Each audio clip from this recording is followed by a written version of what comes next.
বসে রয়েছিস কেন? এখন হবে সাবু মাখা, সাবু মাখা খেতে হবে। কই? এই যে, এই দেখো, তো আমরা কিন্তু পুজো দিয়ে চলে এসেছি, ঠিক আছে? দিয়ে এসে এখন হচ্ছে খাবো হচ্ছে সাবু মাখা। তো এই দেখো মাখার প্রিপারেশনে কি কি আছে বলে দে একটু। হবে এটা আছে ছোট দানার সাবু, মানে বড় দানার থেকে ছোট দানা নিলে বেশি ভালো হয়, তাই এটা বাতাসা, এখানে কলা, এটা দই, নারকেল, আর যদি কিছু লাগে সন্দেশ দিলে ভালো হয়, কিন্তু সন্দেশ নেই, ওই জন্য সন্দেশ করবো। এখন এটা মাখবো, তো চলো দেখি কেমন বলে আমার বোন। চলো খেয়েও রিভিউ দেবো। চলো সাবুটা মাখো। বলে আমি ভালো মাখি, দেখা যাক কি হয় কি হচ্ছে। দিলাম দই, তো দেখো পুরোটাই দিয়ে দিয়েছে।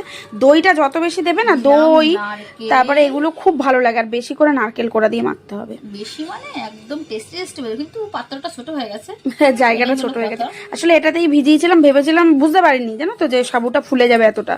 তো যাই হোক চলো। একটা মিষ্টিকের মধ্যে দিয়ে দিস, দিবি না? তো এই যে দেখো সাবু মাখা কমপ্লিট। চলো এবার খেয়ে দেখে বলবো এখানে কেমন হয়েছে। এনে ধরতো, খেয়ে দেখে দেখ।